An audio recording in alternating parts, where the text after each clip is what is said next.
Basically ಅವರ birthday ಅಲ್ವಾ, ಅವ್ರ ಬರ್ಡೇಗೆ ನಾವು ಸೆಲೆಬ್ರೇಟ್ ಮಾಡ್ತಾ ಇದ್ದೀವಿ ಅನ್ನೋದು ನಮ್ಮ ಖುಷಿ. ಆದರೆ ಅವರನ್ನು ನೋಡಿ ಸೆಲೆಬ್ರೇಟ್ ಮಾಡಬೇಕು ಅನ್ನೋದು ಪ್ರತಿಯೊಬ್ಬ ಡಿ ಬಾಸ್ ಅವರ ಅಭಿಮಾನಿಯ ಆಸೆ. ಆ ಆಸೆ ಲಿಸ್ಟಲ್ಲಿ ನಾನು ಕೂಡ ನಿಲ್ತೀನಿ, ಎಲ್ಲೋ ಒಂದು ಕಾರ್ನರಲ್ಲಿ ನಿಂತಿರ್ತೀನಿ ನಾನು.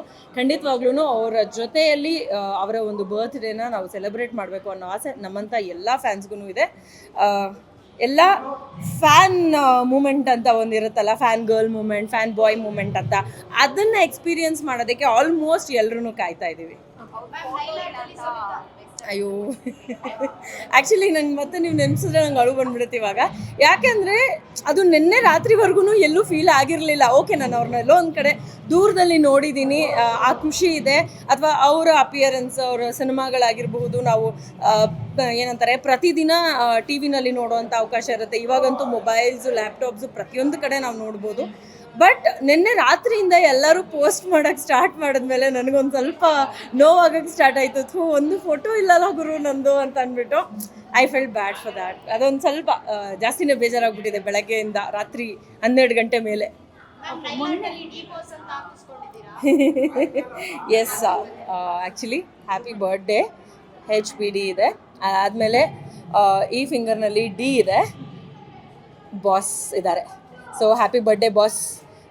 ನಿಮ್ಮ ಒಂದು ಆ್ಯಬ್ಸೆನ್ಸಲ್ಲಿ ನಮ್ಮ ಕೈಯಲ್ಲಿ ಸಾಧ್ಯ ಆಗುವಂಥ ರೀತಿಯಲ್ಲಿ ನಾವು ಸೆಲೆಬ್ರೇಟ್ ಮಾಡಿದ್ದೀವಿ. ಬೈ ಎನಿ ಚಾನ್ಸ್ ನಾವು ಮಾಡೋಂಥ ಕೆಲಸ ನಿಮ್ಗೇನಾದರೂ ಇಷ್ಟ ಆಗಲಿಲ್ಲ ಅಂದರೆ ದಯವಿಟ್ಟು ಬೇಜಾರು ಮಾಡ್ಕೋಬೇಡಿ. ನಾವೆಲ್ಲೋ ದೂರದಲ್ಲಿ ನಿಮ್ಮ ಬರ್ತ್ಡೇನ ಸೆಲೆಬ್ರೇಟ್ ಮಾಡ್ತಾ ಇದ್ದೀವಿ. ನಿಮ್ಗೆ ಇಷ್ಟ ಆಗಲಿ ಅಂತ ನಿಮ್ಮನ್ನು ಮೆಚ್ಕೊಂಡು, ಅಪ್ಪಿ ತಪ್ಪಿ ನಿಮ್ಗೇನಾದರೂ ನಾನು ಮಾಡಿದ್ದು ಏನಾದರೂ ಒಂದು ಇಷ್ಟ ಆಗಲಿಲ್ಲ ಅಂದರೆ ದಯವಿಟ್ಟು ಬೇಜಾರು ಮಾಡ್ಕೋಬೇಡಿ. ನಿಮ್ಗೆ ಇಷ್ಟ ಆಗೋ ರೀತಿಯಲ್ಲಿ ನಾವು ಸೆಲೆಬ್ರೇಟ್ ಮಾಡುವಂಥ ಎಲ್ಲ ಪ್ರಯತ್ನ ಮಾಡ್ತೀವಿ. ಆ್ಯಂಡ್ ಸಮ್ ಡೇ ನಿಮ್ಮ ಬರ್ತ್ಡೇನ ಜೊತೆಯಲ್ಲಿ ಸೆಲೆಬ್ರೇಟ್ ಮಾಡುವಂತಹ ಅವಕಾಶ ನನಗೆ ಸಿಗಲಿ. Thank you. ಅಂದರೆ ಅವರ ಬರ್ತ್ಡೇ ದಿನ ಆ್ಯಕ್ಚುಲಿ ಅನ್ನದಾನ ಮಾಡಬೇಕು ಅನ್ನೋದು ಬಹಳ ಟೈಮಿಂದ ಫಾಲೋ ಮಾಡ್ಕೊಂಡು, ನಾನು ಮಾತ್ರ ಅಲ್ಲ, ನಂತರ ಸುಮಾರು ಜನ ಅವರ ಸೆಲೆಬ್ರಿಟೀಸ್ ಫಾಲೋ ಮಾಡ್ತಾ ಇದ್ದಾರೆ. ಆ್ಯಂಡ್ ಈಗ ನಾನು ಯಾವುದೋ ಒಂದು ದಿವಸ ಮಾಡ್ತಾ ಇದ್ದೆ ಅಂದರೆ ನನ್ನ ಬರ್ತ್ಡೇ ಆಗಿರ್ಬೋದು, ಅಥವಾ ಅವ್ರ ಬರ್ತ್ಡೇ ದಿನ ಆಗಿರ್ಬೋದು, ಅಥವಾ ನಮ್ಮ ತಾಯಿ ಬರ್ತ್ಡೇ ದಿನ ಆಗಿರ್ಬೋದು, ಯಾವತ್ತೋ ಒಂದು ದಿವಸ ಅನ್ನದಾನ ಮಾಡಬೇಕು ಅನ್ನೋದು, ಅಥವಾ ವರ್ಷದಲ್ಲಿ 1-2 ಸಲ ಮಾಡಬೇಕು ಅನ್ನೋದು ನನ್ನ ಒಂದು, ನಾನು ಇನ್ಸ್ಟಾಗ್ರಾಮ್ ಫಾಲೋ ಮಾಡ್ತಿರೋರು ಯೂಶಲಿ ಗೊತ್ತಿರುತ್ತೆ ನಾನು ಮಾಡ್ತೀನಿ ಈ ಕೆಲಸ ಅಂತ. ಬಟ್ ಅದನ್ನು ತೀರಾ ಹೈಲೈಟ್ ಮಾಡ್ಕೊಳ್ಳೋವಂಥ ಫೀಲಲ್ಲೇನು ಯಾವತ್ತೂ ಇರಲಿಲ್ಲ.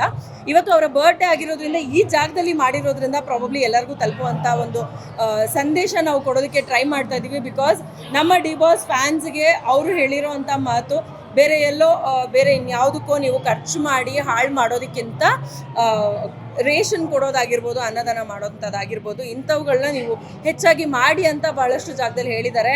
ನಾನು ಮಾತ್ರ ಅಲ್ಲ, ನನ್ನನ್ನು ಇವಾಗ ಸಿನಿಮಾ ರಿಲೀಸ್ ಅನ್ನೋ ವಿಚಾರಕ್ಕೆ ಯಾರ್ಯಾರು ಕಾಂಟ್ಯಾಕ್ಟ್ ಮಾಡಿದ್ರು, ಅವರ ಫ್ಯಾನ್ ಪೇಜಸ್, ಇವ್ರು ಎಲ್ಲರೂ ಕೂಡ ಇದೇ ಕೆಲಸಗಳನ್ನು ಒಂದಲ್ಲ ಒಂದು ಜಾಗದಲ್ಲಿ ಮಾಡಿರ್ತಾರೆ. ನೀವು ವಿಡಿಯೋಸ್ ನೋಡಿದರೆ ನಿಮ್ಗೆ ಗೊತ್ತಿರುತ್ತೆ. ನೆನ್ನೆ ಕೂಡ ಇದೇ ಥಿಯೇಟ್ರ್ ಮುಂದೆ ಅನ್ನದಾನ ಮಾಡಿದ್ದಾರೆ. ಐ ಡೋಂಟ್ ಇವನ್ ನೋ ಆ ಗ್ಯಾಂಗ್ ಯಾವುದು ಅಂತ, but thank you so much ನೀವು ಮಾಡಿರೋದಕ್ಕೆ.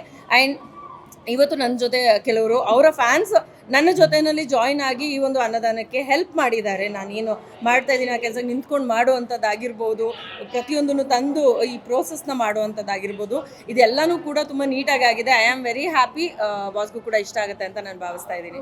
ಇದೇ ಟೈಮಲ್ಲಿ ವಿಜಯಲಕ್ಷ್ಮಿ ರಾಮನ್ ಏನಾದರೂ ಮೀಟ್ ಮಾಡಲಿಕ್ಕೆ ಟ್ರೈ ಮಾಡ್ತಾ ಇದ್ವಿ. ಅಂದರೆ ಅವರ ರೆಸ್ಟ್ರಿಕ್ಷನ್ಸ್ ಬಹಳಷ್ಟು ಇದೆ. ಯಾಕಂದರೆ ಈ ಮುಂಚೆ ಕೆಲವೊಂದು ಕಡೆ ಅಪಿಯರ್ ಆಗಬೇಕಾದ್ರೆ ಆಗಿರುವಂಥದ್ದಾಗಿರ್ಬೋದು, ಐ ಹ್ಯಾವ್ ರಿಕ್ವೆಸ್ಟೆಡ್ ಸಾಧ್ಯ ಆದಷ್ಟು ಅವ್ರನ್ನ ರೀಚ್ ಮಾಡೋಕ್ಕೆ ಟ್ರೈ ಮಾಡಿದ್ವಿ. ಆ್ಯಂಡ್ ಡೈರೆಕ್ಟ್ ಪರಿಚಯ ಇಲ್ಲದೆ ಇದ್ದಾಗ ಕೆಲವೊಂದು ಸತಿ ನಾವೇನೂ ಮಾಡೋಕ್ಕಾಗಲ್ಲ. ಅವ್ರಿಗೂ ಎಲ್ಲೋ ಗೊತ್ತಿರುತ್ತೆ ನಾನು ಹೋಗ್ಬೋದಾಗಿತ್ತು ಅಂತ ಯಾವತ್ತಾದರೂ ಅವರು ಅಂದ್ಕೊಳ್ಬೋದು ಅಂತ ಅನಿಸುತ್ತೆ. ಬಟ್ ಅನ್ಫಾರ್ಚುನೇಟ್ಲಿ ನಮಗೆ ಕನೆಕ್ಷನ್ ಇಲ್ಲದೆ ಇರೋದ್ರಿಂದ ವಿ ಕುಡಂಟ್ ರೀಚ್. ಟ್ರೈ ಮಾಡಿದ್ದೀನಿ. ಐ ಡೋಂಟ್ ನೋ, ಅದು ಎಲ್ಲನೂ ಹಣೆನಲ್ಲಿ ಬರ್ದಿರಬೇಕಲ್ಲ, ಎಲ್ಲರೂ ಇಂಥವ್ರ ಜೊತೆನಲ್ಲಿ ನಿಂತ್ಕೊಂಡು ಕೆಲಸಗಳನ್ನ ಮಾಡಬೇಕು ಅಂತ. ಇವತ್ತು ನನ್ನ ಫ್ರೆಂಡ್ಸ್ ಲಕ್ಷ್ಮಿ ಇರ್ಬೋದು, ಅಥವಾ ಮೊನ್ನೆ ಸೆಲೆಬ್ರೇಟ್ ಮಾಡಬೇಕಾದ್ರೆ ಬಂದಂಥ ರಕ್ಷಕ್, ಅಮೃತ, ಪ್ರೀತು, ಇನ್ನೊಂದಷ್ಟು ಜನ ನಮ್ಮ ಜೊತೆನಲ್ಲಿ ನಮ್ಮ ಪಾರ್ಟ್ನರ್ ಯಾವಾಗಲೂ ನಿಂತ್ಕೊಂಡಿದ್ದಾರೆ, ಆರ್ಕೆ ಅವರು.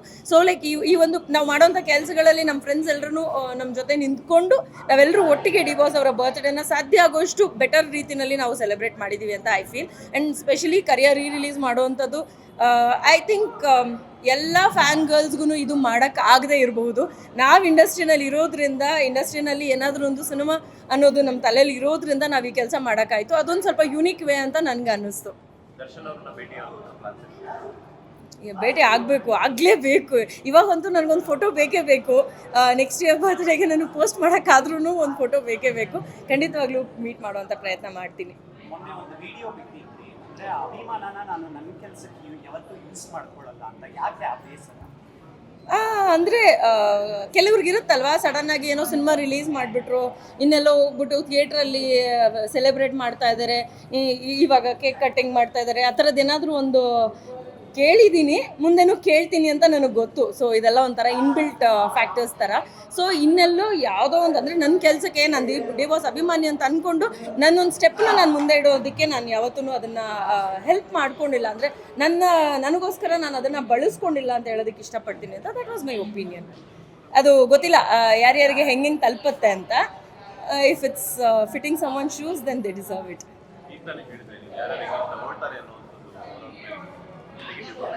ಯಾವುದೇ ಒಂದು ಒಳ್ಳೆ ಕೆಲಸ ಮಾಡಬೇಕಂದ್ರೆ ಒಂದಷ್ಟು ಒಳ್ಳೆ ಸಂದರ್ಭ ಪ್ರೋತ್ಸಾಹ ನೀಡ್ತಾರೆ, ಕೆಲವೊಂದಷ್ಟು ಜನ ನೆಗೆಟಿವ್ ಕಮೆಂಟ್ಸ್ ಆಗ್ತಾರೆ. ನಮ್ಮ ಡಿ ಬಾಸ್ ಅವರ ಡೈಲಾಗ್ನೇ ನಾನು ಹೇಳೋದಕ್ಕೆ ಇಷ್ಟಪಡ್ತೀನಿ. Any publicity is good publicity. So ನಾವು ಜೊತೆಯಲ್ಲಿದ್ದೀವಿ, ಡಿ ಬಾಸ್ ಅವರ ಜೊತೆಯಲ್ಲಿದ್ದೀವಿ. ನಮ್ಮ ಅಭಿಮಾನನ ನಾವು ತೋರಿಸೋಂಥ ರೀತಿ. ನಿಮ್ಗೆ ಅಭಿಮಾನ ಇದ್ದಾಗ ನೀವು ನಿಮ್ಗೆ ಹೆಂಗೆ ಬೇಕೋ ಹಂಗೆ ತೋರಿಸಿ. ನನಗೆ ಬರೋದು ಇದು, ನಾನು ಮಾಡಿದ್ದೀನಿ. ಕೆಲವ್ರಿಗೆ ಇಷ್ಟ ಆಗುತ್ತೆ, ಕೆಲವ್ರಿಗೆ ಇಷ್ಟ ಆಗದೇ ಇರುತ್ತೆ. ಬಟ್ ನನಗೆ ಸಮಾಧಾನ ಆಗಿದೆ. I just only hope Darshan ಸರ್ಗೆ ಇಷ್ಟ ಆಗುತ್ತೆ ಅಂತ ಅಷ್ಟೇ. ಅದೊಂದೇ ಮ್ಯಾಟ್ರ್ ಆಗೋದು. ಸುಮನ್ ಟಿವಿ ಕನ್ನಡದಲ್ಲಿ ಜಾಹೀರಾತು ನೀಡಲು ಸಂಪರ್ಕಿಸಿ 9686376663.